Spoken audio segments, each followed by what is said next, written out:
رب العالمين وبه نستعين وأشهد أن لا إله إلا الله وحده لا شريك له وأشهد أن محمدا عبده ورسوله خاتم النبيين صلی اللہ علیہ وعلی آلہ وصحبہ اجمعین اما بعد۔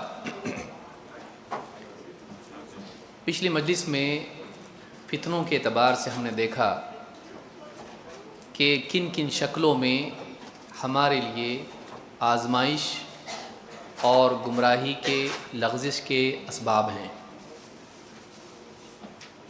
اسی سلسلے کو آگے بڑھاتے ہوئے کچھ اور چیزیں ہم دیکھیں گے اور پھر اس کے بعد دیکھیں گے کہ کیسے ان فتنوں میں ہم اپنے آپ کو بچائے رکھیں گمراہ ہونے سے، ناکام ہونے سے۔ کتاب و سنت میں اس باب میں کیا رہنمائی ہم کو ملتی ہے۔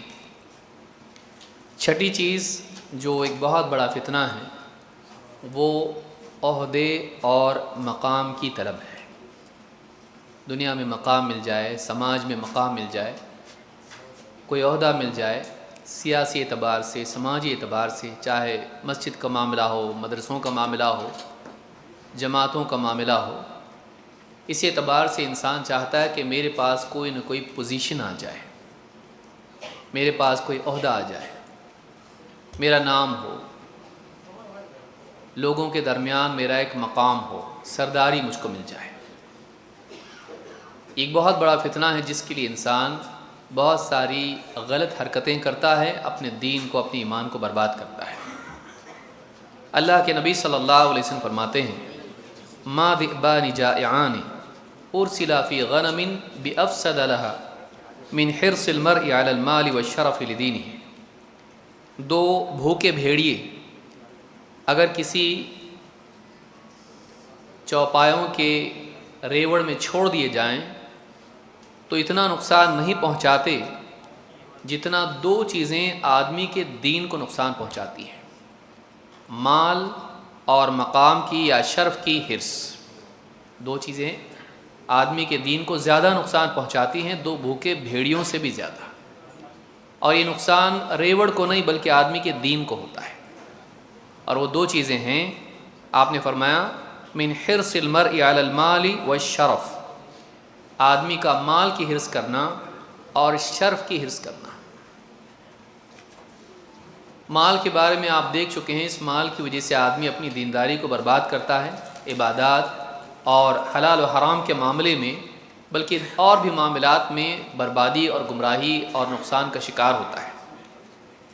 عہدہ بھی ان میں سے ایک چیز ہے جو انسان کو غلط کام کرنے پر، چال بازیاں، جھوٹ، دھوکے، سیاست میں آپ دیکھتے ہیں لوگ کیا نہیں کرتے ہیں، اپنے دین و ایمان کو بیچ دیتے ہیں، اپنے اصولوں سے دستبردار ہو جاتے ہیں، جیسا دیس ویسا بھیس بن جاتے ہیں، عوام کی بولی بولتے ہیں، جو لوگوں کو پسند ہے ویسے بن جاتے ہیں، اور دین کے نام پر بے دینی کو بھی پھیلانے والے بن جاتے ہیں، جھوٹے وعدے کرتے ہیں، دھوکے دیتے ہیں۔ سیاست میں کیا نہیں ہوتا ہے، پھر چاہے وہ سیاست ملکی اعتبار سے ہو یا پھر چھوٹے لیول پر ہو، ایسا انسان مقام پانے کے لیے، عہدہ پانے کے لیے بہت کچھ کرتا ہے، اور اس سے بہت بڑا نقصان اس کی دینداری کو ہوتا ہے۔ تو اس حدیث میں یہ بات معلوم ہوئی کہ مقام کا اور شرف کا، اس کی حرص ہونا، اس کی طلب دل میں ہونا، یہ انسان کے دینداری کو نقصان پہنچاتی ہے۔ امام احمد اور ترمذی نے اس کو روایت کیا ہے۔ اللہ کے رسول صلی اللہ علیہ وسلم نے مزید تصریح کے ساتھ یہ بات کہی، آپ نے فرمایا انکم ستحرصون علی الامارہ، ایک وقت آئے گا کہ تم امارت کی حرص کرو گے، امیر بننے کی حرص چاہت کرو گے، تمہارے دل میں لوگوں کا سردار، پیشوا، لوگوں کا امیر بننے کی چاہت پیدا ہوگی اور تم بہت حرص کرو گے اس کی۔ وَسَتَكُونُ نَدَامَةً يَوْمَ الْقِيَامَةِ، اور یہ بات قیامت کے دن یقینی طور پر ندامت کا باعث بنے گی۔ تم دنیا میں اونچا مقام، سرداری پانے کی چاہت کرو گے، اور یہ چیز قیامت کے دن ندامت، حسرت، افسوس کا ذریعہ بنے گی۔ وَنِعْمَ الْمُرْضِعَةُ وَبِئْسَتِ الْفَاطِمَةُ، تو مرضعہ دودھ پلانے والی، فاطمہ دودھ چھڑانے والی۔ آپ نے فرمایا دودھ پلانے والی کتنی اچھی ہے، لیکن دودھ چھڑانے والی کیسی بری ہے؟ علماء نے اس کی مختلف تأویلیں اور تشریحات کی ہیں، جس میں سے عام طور سے علماء نے بات کہی کہ یہاں مراد دودھ پلانے والی سے مراد وہ عہدہ ہے کہ اس کے ذریعے سے انسان کو غذا اور منفعت ملتی ہے۔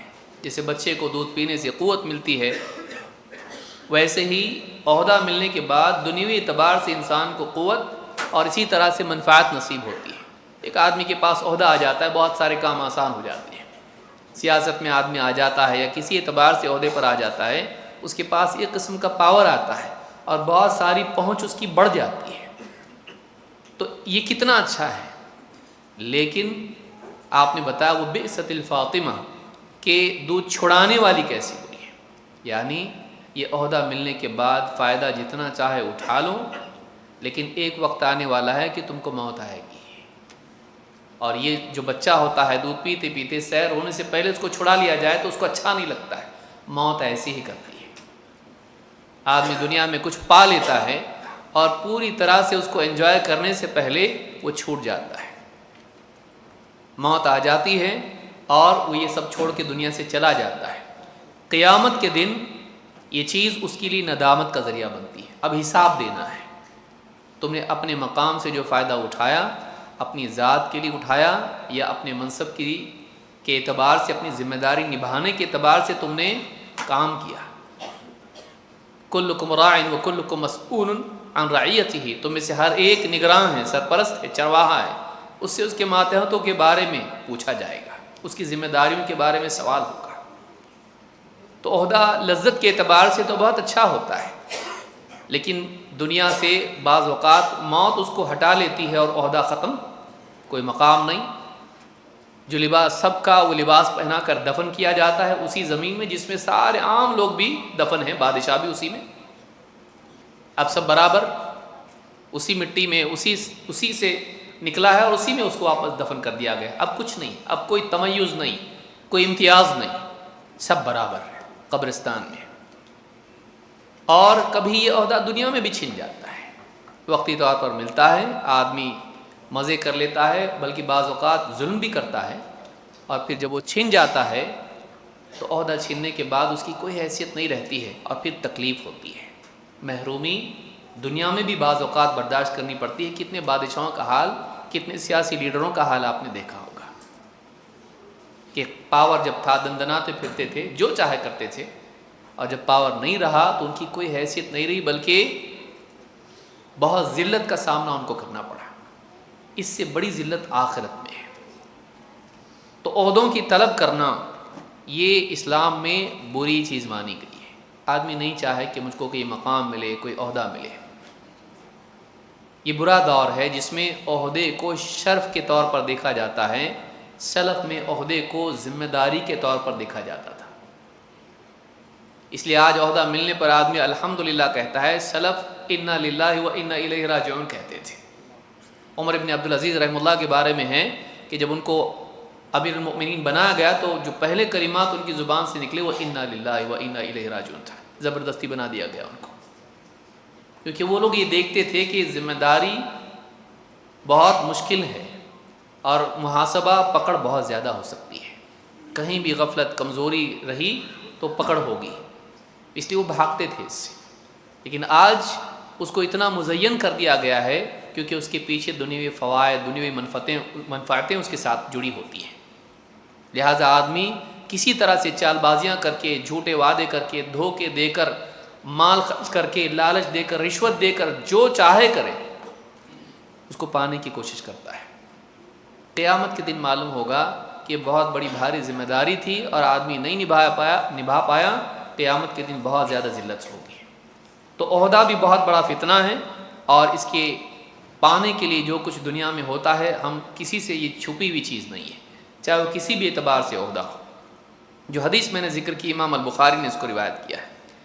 ساتویں چیز جو بطور فتنہ انسان کی زندگی میں آتی ہے آزمائش کے طور پر، وہ اہل و عیال ہے، بیوی بچے یا اور ماتحت جو اس کے ہوتے ہیں، جن کی نگرانی اس کے ذمہ ہوتی ہے، جن کو پال پوس کے بڑا کرنا، جن کے خرچ اٹھانا، جن کی پریشانیوں کو دور کرنے کے لیے دوڑ دھوپ کرنا، ہر اعتبار سے یہ ذمہ داری انسان پر ہوتی ہے. فیملی. عورت کا فتنہ آپ نے دیکھا، لیکن وہ زینت کے اعتبار سے ہے، وہ عام عورت کے بارے میں ہے، خاص طور سے عریانیت کے اعتبار سے. لیکن عورت ماتحتی کے اعتبار سے یا رشتے کے اعتبار سے بھی انسان کی زندگی میں ہوتی ہے. کبھی ماں کی شکل میں، بیوی کی شکل میں، بہن کی شکل میں، بیٹی کی شکل میں، جو اس کی اپنے خاندان میں ہوتی ہے. اس اعتبار سے بھی وہ اس کے لیے آزمائش ہے، اس اعتبار سے بھی اس کے لیے امتحان ہے. اولاد اس کے لیے امتحان ہے، بیٹا امتحان ہے، بیٹی امتحان ہے.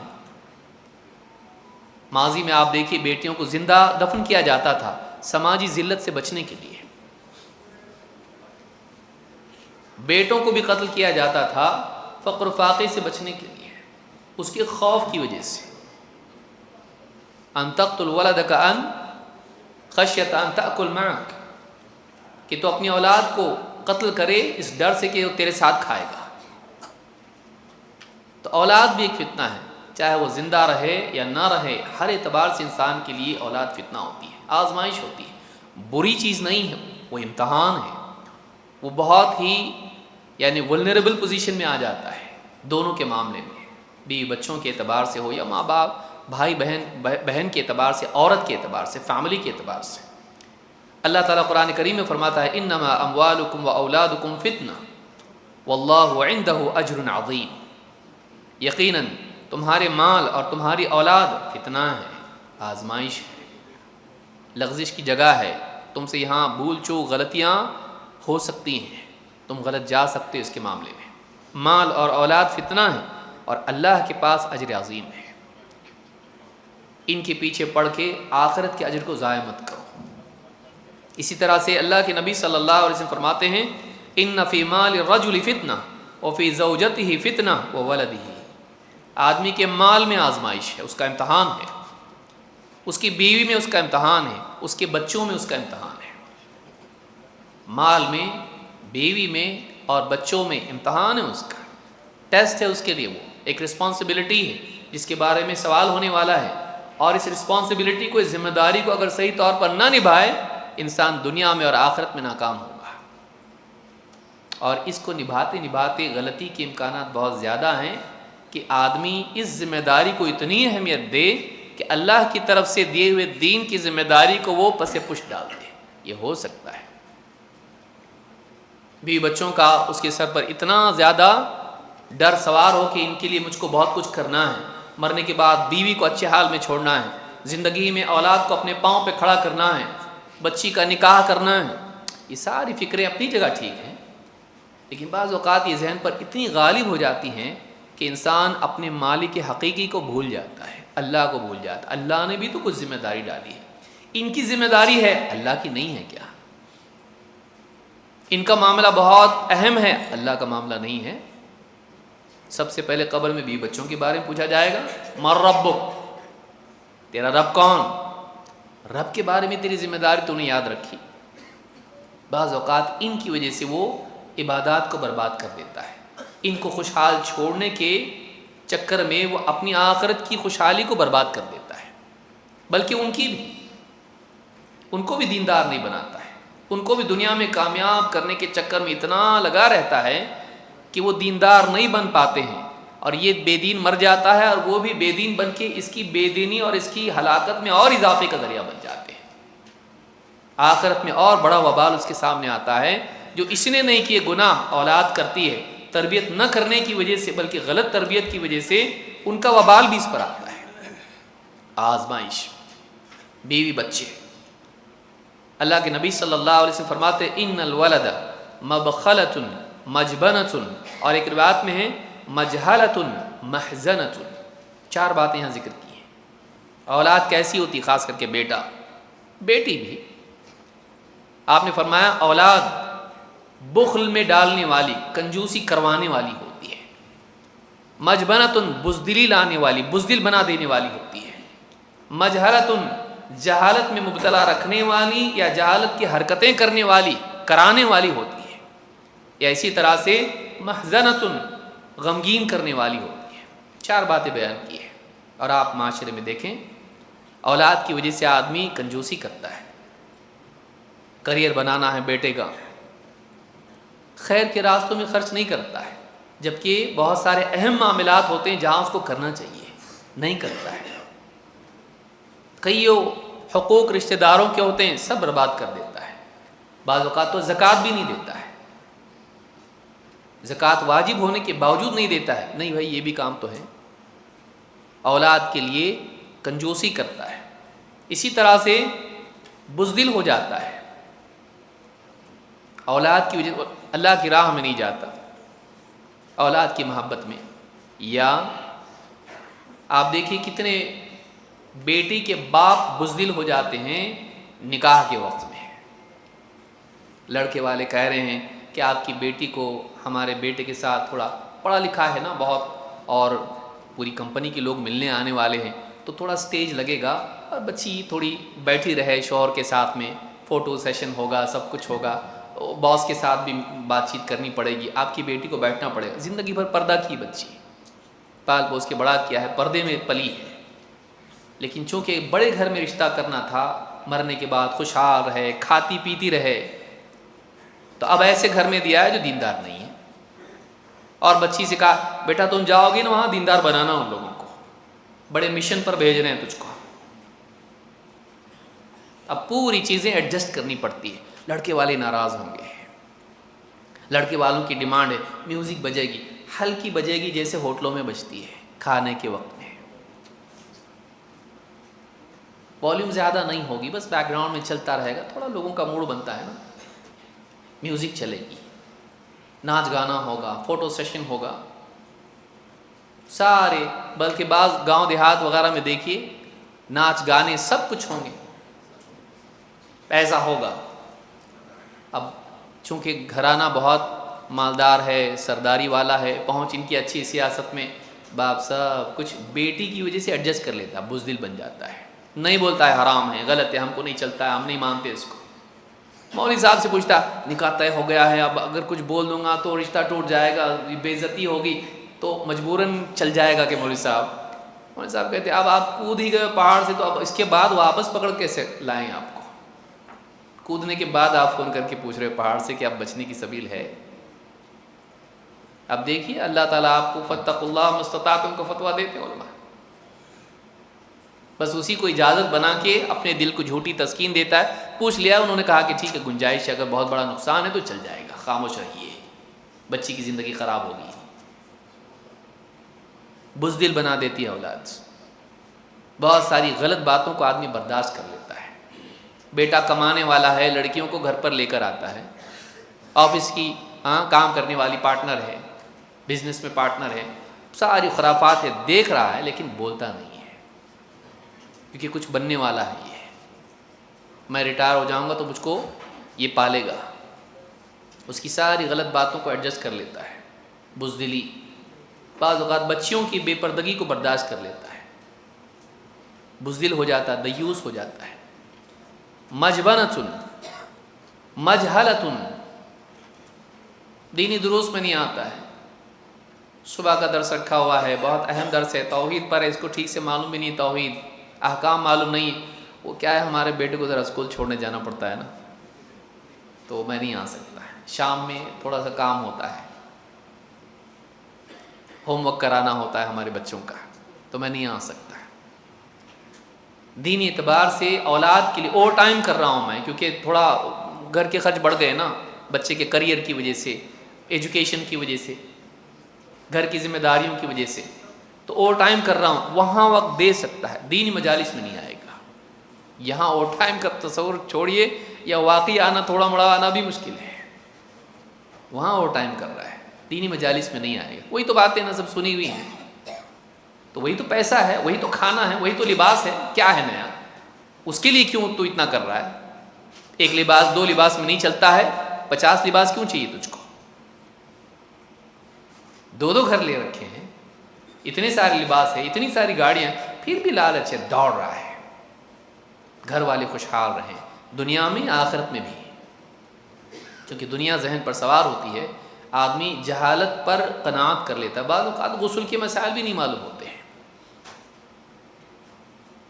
بعض اوقات عمرے کے مسائل معلوم نہیں ہوتے، وہاں جا کر پوچھتا ہے ایسا ہو گیا کیا کرے مولوی صاحب، اتنے دن ملے تھے تو سیکھا کیوں نہیں، اتنے پیسے جمع کر کے حج کو چلا گیا، وہاں جا کے پھر پریشان ہو رہا ہے، کیا کرنا چاہیے سمجھ میں نہیں آ رہا ہے، اتنے دن تو کیا کیا، پیسہ کمانے میں لگا رہا، پیسہ اس لیے چلا گیا حج پر، اور اب معلوم نہیں کیا کرنا چاہیے، اور عمر اتنی ہو چکی ہے کیونکہ ٹالتا رہا، اب بڑھاپا آ گیا، واپس آنے کی چانسز بھی کم ہیں۔ جہالت اولاد کی خاطر کمائی میں لگا رہتا ہے اور دینی مجالس میں نہیں آتا، اور جہالت کے ساتھ دنیا سے چلا جاتا ہے، بعض اوقات توحید بھی معلوم نہیں ہوتی ہے،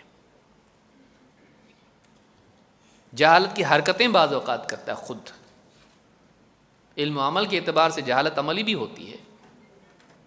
اور کہا محزنۃ، اولاد غمگین کرتی ہے، بیمار ہو جائے بچے تو آدمی کو، باپ کو دکھ ہوتا ہے، ماں کو بھی دکھ ہوتا ہے، لیکن بعض اوقات بعد کے دور میں دکھ زیادہ ہوتا ہے اگر بچپن میں دیندار نہ بنائیں۔ اولاد کا دکھ دیکھ کے تو پریشان ہوتا ہے آدمی، چاہے بیٹا ہو بیٹی ہو، ایک طبعی چیز ہے، نبی صلی اللہ علیہ وسلم دکھی ہوئے اپنی اولاد کی وفات پر، لیکن بعض اوقات اولاد بے دین ہوتی ہے، اور جس وقت امیدیں باندھتا ہے کمزوری کے دور میں، اسی وقت اولاد اپنا ہاتھ چھڑا لیتی ہے، جس کو بڑھاپے کی لاٹھی بیساکھی سمجھا تھا، اب وہ بڑھاپے کے لیے مصیبت بن جاتی ہے، ذلت کا سبب بنتی ہے، پھر ایسی حرکتیں کرتا، سنتا نہیں کسی کا، کیونکہ آپ نے دیندار نہیں بنایا اس کو، پھر ہر لوگ آگے بولتے دیکھا آپ کے بیٹے کو، وہاں دیکھا میں نے اس کو، سمجھائیے اس کو، سمجھا کے تھک گیا، کیا کروں، پھر ہر طرف سے ذلت دیکھنی پڑتی کیونکہ اس نے دیندار نہیں بنایا اس کو، ایسے کام کرتا ہے جس سے اس کا سر جھک جاتا ہے۔ کبھی بیٹیاں ایسے کام کرتی ہیں، بچی پڑھ رہی ہے کرتے کرتے کرتے وہ بالغ ہو جاتی ہے، اور پڑھائی کے بعد اس کو پاس ہونے کے بعد موبائل فون دے دیتے ہیں، موبائل فون سے وہ اور زیادہ ترقی کرتے کرتے اور لوگوں سے کنیکٹ ہو جاتی ہے، اتنی کنیکٹ ہو جاتی ہے کہ ماں باپ سے ہی بلکہ دین سے سب سے ڈسکنیکٹ ہو جاتی ہے۔ یہ ترقی ہے۔ اور پھر کوئی فوٹو بھیجتا ہے فیس بک کے، باپ کو ماں کو، دیکھو آپ کی بچی کیا کر رہی، بھائی خیال رکھو، آپ کے گھر میں کیا ہو رہا ہے، آپ کی ناک کے نیچے آپ کو معلوم نہیں، ہم لوگ بھی فیس بک پہ ہیں، ہم خیر خواہی کے ساتھ بول رہے ہیں، لیکن ذلت ہوگی آپ کی، سوچئے۔ تب کیا کروں، زمین میں دھس جاؤں، پہاڑ سے کود جاؤں، سمندر میں ڈوب کے مر جاؤں، کیا کروں، تب احساس ہوتا ہے۔ پھر پیچھے کی زندگی پر آدمی سوچتا ہے کہ کاش کہ میں نے ایسا کیا ہوتا، کاش کہ میں نے ایسا کیا ہوتا، کاش کہ میں نے ایسا کیا ہوتا۔ سارے لوگوں کی نصیحتیں اس وقت میں یاد آتی ہیں، دیکھو بس ابھی سنبھالو بچوں کو، تربیت دو، پڑھائی اپنی جگہ ہے، لیکن دین دین دین نہیں سنا کسی کا، اب ذلت ہوتی ہے۔ کریئر کا سوچا، ہاں اچھا پڑھ لکھ لے گی تو اچھا رشتہ آئے گا، وہ بھی دنیاوی رشتے کے لیے سوچا تھا ایسا، دنیاوی پڑھائی کے اعتبار سے، پڑھو اب پڑھو، اب پڑھو ذلت میں۔ تو اولاد کا معاملہ بڑا سنگین ہے، اور موجودہ دور میں بہت یہ سنگینی اس کی بہت بڑھ گئی ہے۔ اب اولاد آپ کی نہیں ہے۔ انٹرنیٹ پہ ایک ویڈیو آیا، ایک بچی سے پوچھا گیا ماں چاہیے کہ موبائل فون، دونوں میں سے کیا چاہیے، موبائل فون، رو رہی ہے، موبائل فون چھین لیا تو مجھ کو موبائل فون چاہیے، ماں نہیں چاہیے گا، نہیں چاہیے، ماں موبائل فون چاہیے، بتائیے، یہ حال ہو گیا ہے۔ ایسی نسل پیدا ہو رہی ہے جس کو رشتے ناتوں سے کوئی لینا دینا نہیں ہے، اس کو اپنا انجوائمنٹ چاہیے، وہ ایڈکشن ہے، وہ اس کا دماغ ہی بدل گیا ہے۔ اور یہ ہم نے کیا ہے، اپنے آپ کیسے کوئی ہوتا ہے، ہم نے کیا ہے نا یہ سب کچھ، ہماری لاپرواہی گمراہی کا سبب ہے، ہماری لاپرواہی گمراہی کا سبب ہے اولاد کی۔ بگاڑ کے لیے بگاڑ کی محنت نہیں کرنی پڑتی ہے، سدھار کی محنت نہ کرنا اپنے آپ بگاڑ کی محنت ہو جاتی ہے۔ آپ کو آنگن میں کانٹے بونے کی ضرورت نہیں پڑتی ہے، گھاس اگانے کی ضرورت نہیں پڑتی ہے، وہ اپنے آپ اگ جاتے ہیں جب آپ محنت نہیں کرتے، اس پر صحیح طور پر فصل نہیں لگاتے، اس کی خیال نہیں رکھتے، کانٹے اپنے آپ اگاتے ہیں۔ کھیت میں محنت کرنی پڑتی ہے کسان کو، تب جا کے کھیت رہتا ہے، اس میں سے ساری نقصان والی چیزیں اکھاڑ کے پھینکنی پڑتی ہے، چھوڑے رکھے وہ پوری اصل فصل کو کھا جاتے ہیں۔ آپ کے گھر میں آپ کے گھر کو کیا چیز کھا رہی ہے اس کو دیکھنا ضروری ہے۔ اولاد کے بارے میں فکر مند ہونا بہت بہت بہت بہت بہت ضروری ہے۔ نہیں ہمارے بچے اچھے ہیں، شیطان اچھا نہیں ہے، آپ کے بچے اچھے ہیں لیکن کب ان کا پاؤں پھسل جائے گا، وہ بھولے بھالے سیدھے سادے ہیں، گمراہیاں ان کے سامنے پیش ہوں گی، وہ ڈیل کر پائیں گے؟ آپ نے ان کو اسٹرانگ بنایا دینی اعتبار سے؟ نہیں، ولنریبل سچویشن میں آپ نے ان کو چھوڑا ہے، کمزور چھوڑا ہے، کچھ بھی ہو سکتا ہے، کبھی بھی پاؤں پھسل سکتا ہے۔ آپ اتنے مضبوط نہیں ہو، آپ کی اولاد مضبوط ہے۔ میچورٹی آپ کے اندر ہو کے بھی آپ اتنے مضبوط نہیں ہو، آپ کی اولاد بچے ہوں، بگاڑ کا شکار ہو سکتے ہیں، دنیا کی طاقتیں ان کے اوپر محنت کر رہی ہیں، کوشش کر رہی ہیں ان کو بگاڑنے کی۔ سوچیے اس کو، اولاد بہت بڑا فتنہ ہے، بہت بڑی آزمائش ہے، اور پوچھا جائے گا کلکم راع وکلکم مسئول عن رعیتہ، ہر آدمی نگراں ہے، اس کے ماتحتوں سے ماتحتوں کے بارے میں اس سے پوچھا جائے گا۔ اللہ تعالیٰ فرماتا ہے یا ایھا الذین آمنوا لا تلہکم اموالکم ولا اولادکم عن ذکر اللہ، اے ایمان والو تمہارے مال تمہاری اولاد کہیں تمہیں اللہ کی یاد سے غافل نہ کر دے۔ ومن یفعل ذلک فاولئک هم الخاسرون، اور اگر کوئی ایسی غلطی کرتا ہے تو یاد رکھو یہی لوگ ہیں جو خسارے میں پڑنے والے ہیں۔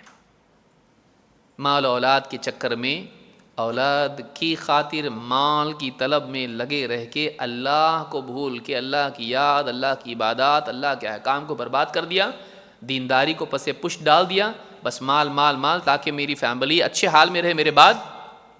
اگر کوئی ایسا کرتا ہے، اللہ کو بھول جاتا، اپنی اولاد کے فیوچر کو یاد رکھتے ہوئے اپنے فیوچر کو برباد کرتا ہے، اولاد کی ذمہ داری کو یاد رکھ کے رب العالمین کی ذمہ داریاں اس کو بھلا دیتا ہے، تو فرمایا کہ ایسے ہی لوگ ہیں جو خسارے میں پڑنے والے ہیں۔ شارٹ ٹرم میں چاہے فائدے میں رہے، لانگ ٹرم میں یہ ختم ہو جائے گا، فیلئر ہے، یہ فیلئر ہے، یہ آخرت کی دنیا میں ناکام ہے۔ یہ اللہ کے نبی صلی اللہ علیہ وسلم فرماتے ہیں انی احرج علیکم حق الضعیفین الیتیم والمرأہ۔ کبھی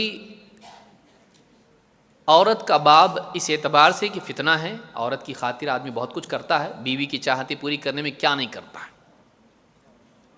کبھی اس اعتبار سے کہ اس کی غلامی آدمی کی زندگی میں آ جاتی ہے، مجھے فلاں قسم کا ٹیلی ویژن چاہیے، ایسا ڈریس چاہیے، ایسی چیزیں چاہیے، مجھ کو یہاں گھومنے جانا ہے، میں یہ برداشت نہیں کروں گی، یہ مجھ سے نہیں کروانا۔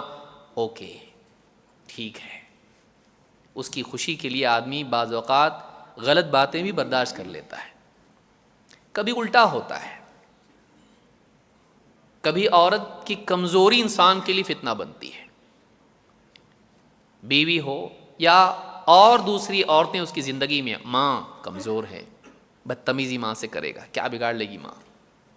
کتنا بھی کرو اس کو، کتنا بھی بدتمیزی کرو اس کے ساتھ میں، بدی کرتی ہے، پھر ماں سے سارا کام کروا لے گا، کپڑے کیا جوتے بھی دھو دے گی اس کے لیے، لیکن کبھی اس کی بیماری میں اس کا خیال نہیں رکھے گا، بلکہ ذرا سا کھانے میں نمک کم زیادہ ہو جائے الٹی سیدھی باتیں کرے گا، غصہ کرتے ہوئے نکل جائے گا، لیکن آتے وقت میں دوائی لے کر نہیں آئے گا جو ماں نے بولی ہے، اس کی نہیں مانتا ہے، لیکن چاہتا ہے کہ تیری چاہت ماں پوری کرے۔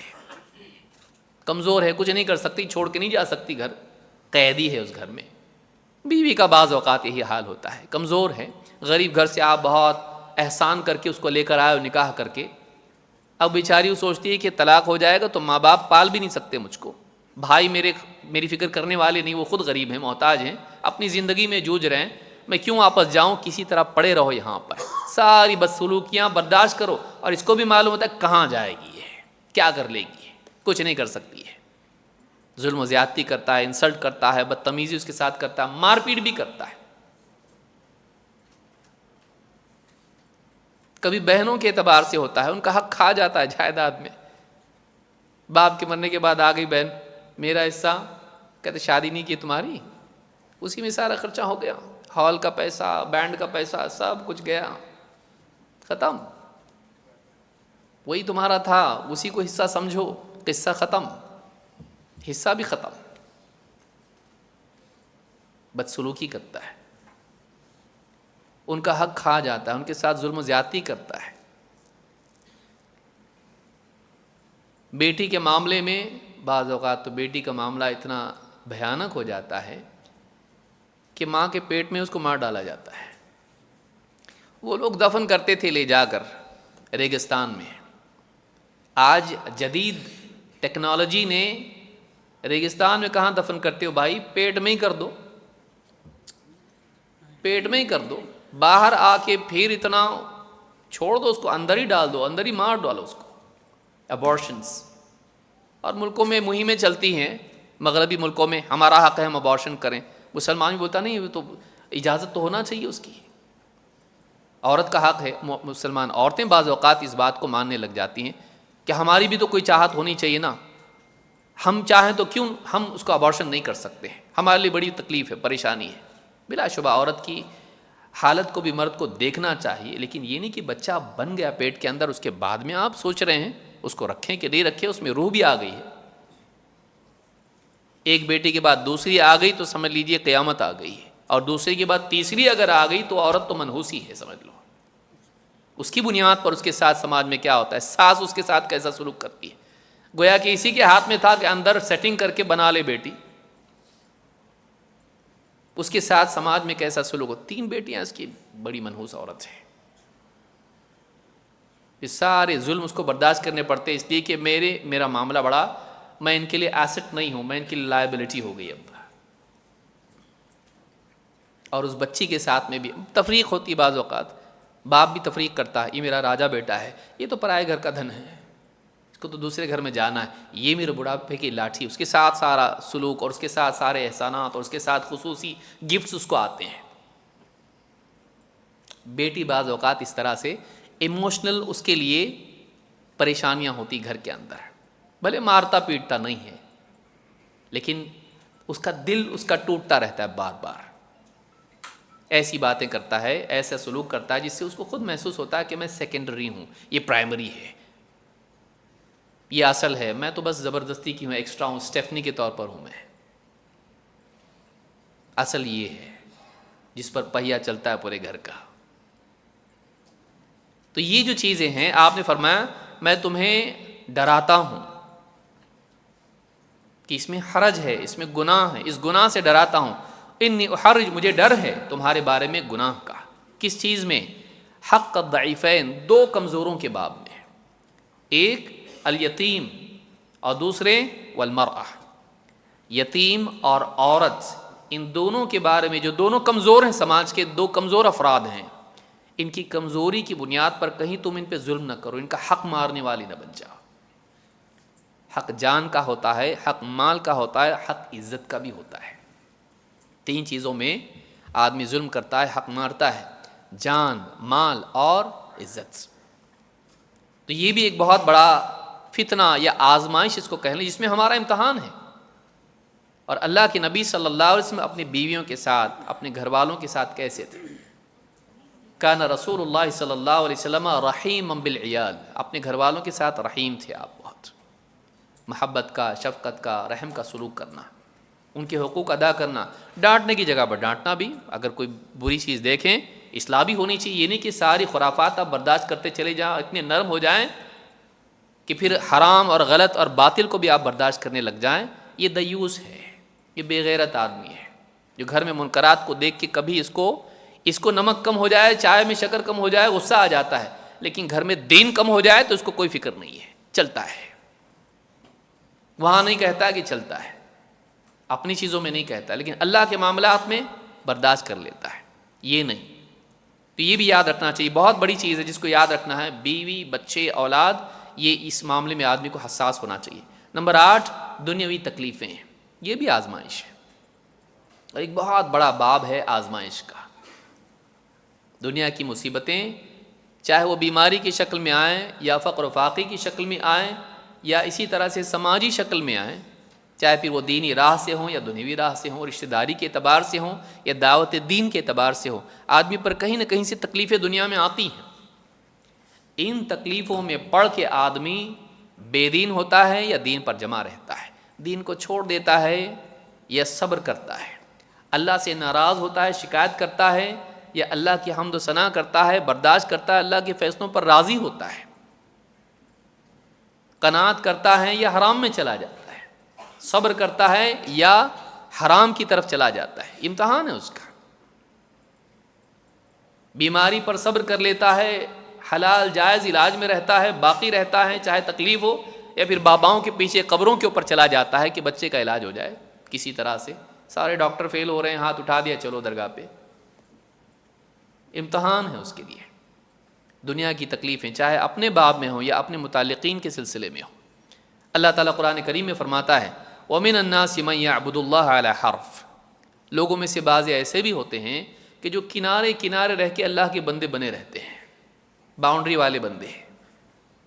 اور فرمایا فَإِنْ أَصَابَهُ خَيْرٌ اطْمَأَنَّ بِهِ، اگر دنیا میں آسانیاں، راحتیں اور خیر ملتی رہے، مال کے اعتبار سے، صحت کے اعتبار سے اور اعتبار سے، مطمئن رہتے ہیں، ہاں خوش ہیں، خوش رہتے ہیں۔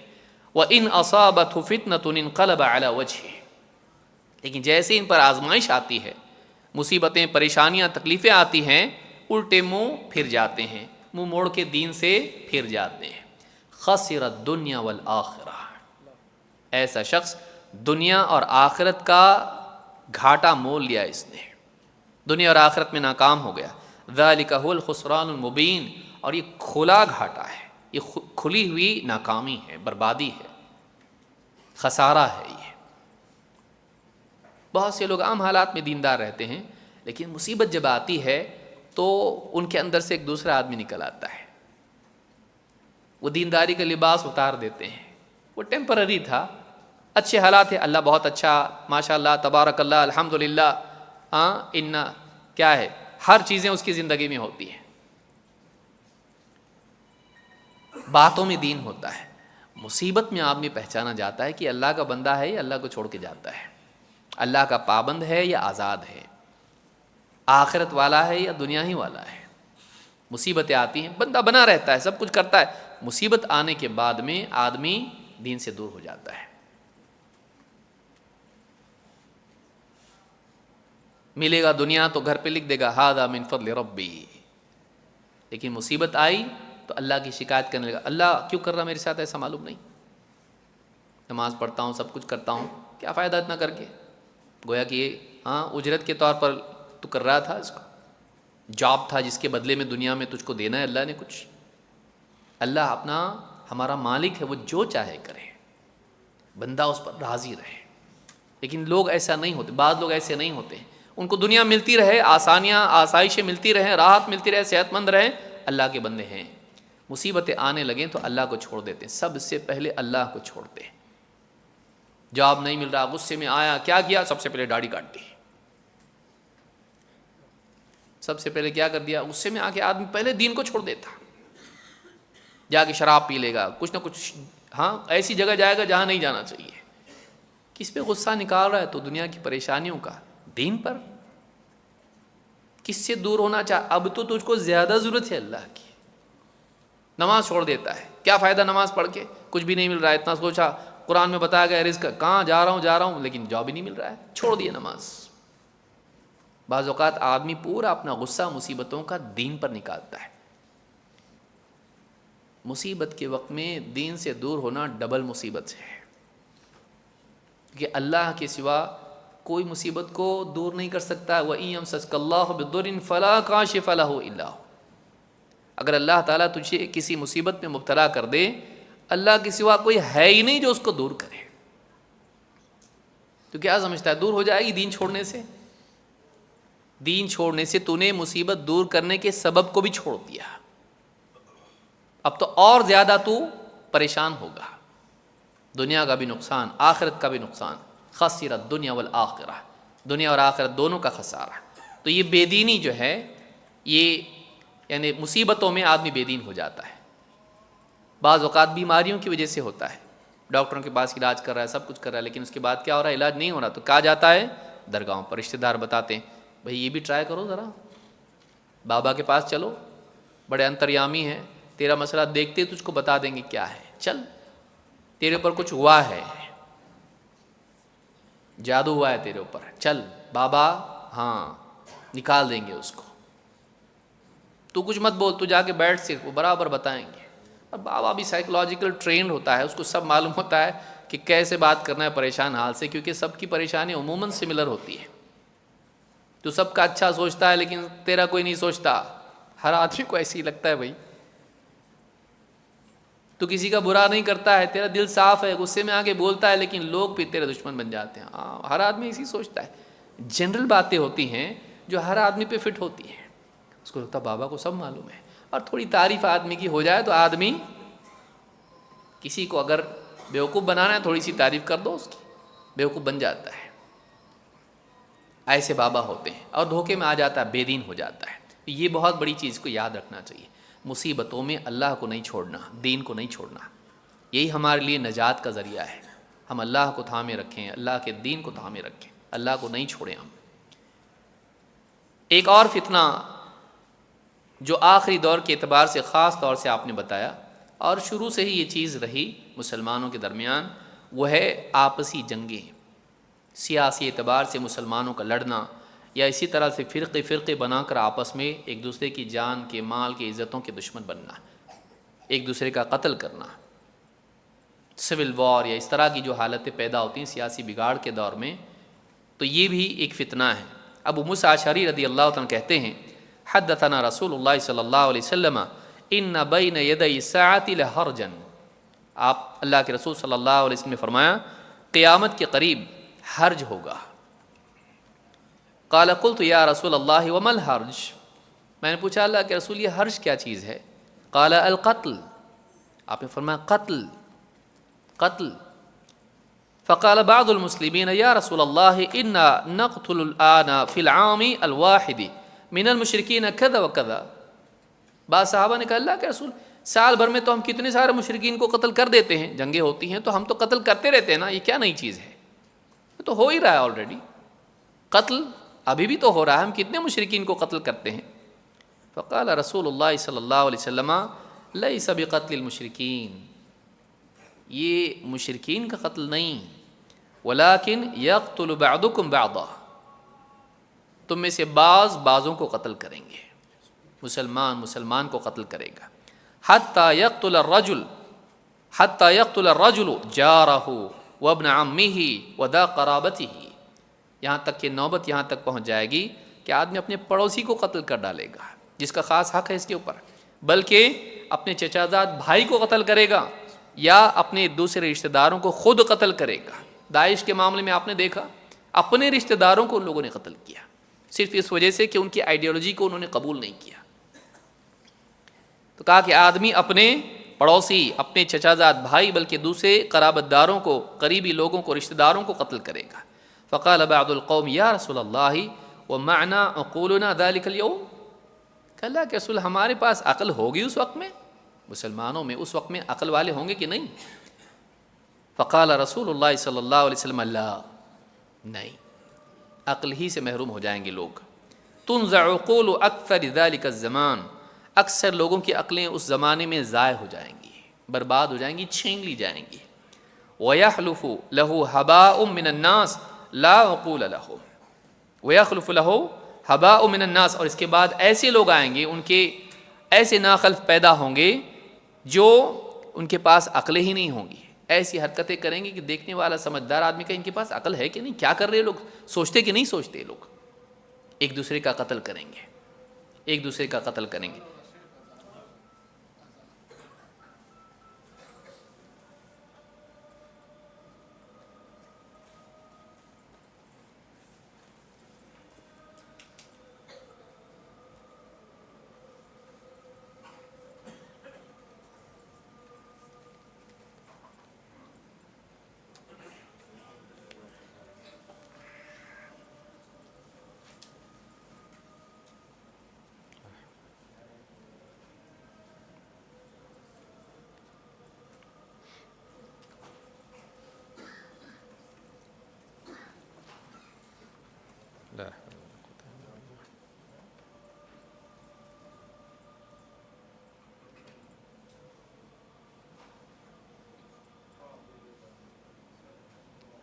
اللہ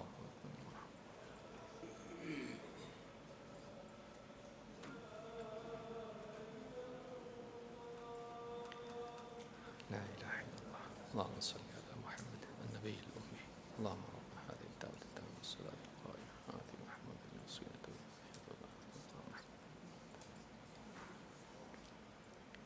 امام ابن ماجہ نے اس حدیث کو روایت کیا ہے، جس سے معلوم ہوتا ہے کہ آخری زمانے میں لوگ اتنے عقل سے عاری ہو جائیں گے کہ اپنوں کو قتل کریں گے۔ اور بعض اوقات ہوتا یہ ہے کہ ایک غلط آئیڈیالوجی آدمی کے ذہن پر اتنی مسلط ہو جاتی ہے کہ پھر اس کی زد میں آ کر آدمی اپنوں پرایوں کے اندر فرق کرنا بھول جاتا ہے۔ ایک غلط نظریہ جب آدمی سے چمٹ جاتا ہے تو اس کی بنیاد پر آدمی کسی کا بھی قتل کرنے کے لیے تیار ہوتا ہے، اور خوارج جس کی بدترین مثال ہے۔ اسی لیے اللہ کے نبی صلی اللہ علیہ وسلم نے ان کے بارے میں کہا کہ یہ جہنم کے کتے ہیں۔ اتنی سخت بات ان کے بارے میں کہی کہ کتا جیسے چیر پھاڑ کرتا ہے، جیسے مسلمانوں کے ساتھ یہ معاملہ کریں گے تو وحشی بن جائیں گے ایک دم۔ اور اسی طرح سے انہوں نے کیا بھی، کتنے لوگوں کو اپنے زمانے میں قتل کیا، حتیٰ کہ ایسی عورتوں کو قتل کیا جن کے پیٹ میں بچہ تھا، اور بچوں کو بھی قتل کیا۔ تو یہ حال انسان کا ہو جاتا ہے جب آدمی ایسی کوئی آئیڈیالوجی اپناتا ہے جو بہت ہی ایکسٹریمسٹ والی ہوتی ہے، پھر وہ اپنے پرائے چھوڑ دیتا ہے۔ اور آج کے دور میں بھی ہم کتنوں کو ایسا دیکھ رہے ہیں کہ سیاسی افکار کی بنیاد پر وہ اتنے زیادہ ایکسٹریمسٹ ہو جاتے ہیں کہ پھر علماء کا بھی خیال نہیں کرتے ہیں، ان کے ہاتھ میں آ جائے تو ان کو بھی قتل کر دیں، جنہوں نے ان کو توحید سکھائی، جنہوں نے ان کو دین سکھایا۔ تو یہ جو ہے یہ آخری زمانے میں ہوگا، مسلمان ایک دوسرے کو قتل کریں گے۔ 10ویں چیز جو آخری چیز اس باب میں فتنوں کی فہرست میں، وہ دجال کا فتنہ ہے، جو آخری زمانے میں خاص طور سے ظاہر ہوگا۔ ہر نبی نے اس بارے میں امتوں کو ڈرایا، اور اس طرح کے جو فتنے ہوں گے ان میں سب سے بڑا فتنہ ہوگا، سب سے بڑا فتنہ ہوگا جو عمومی طور پر زمین پر رونما ہوگا۔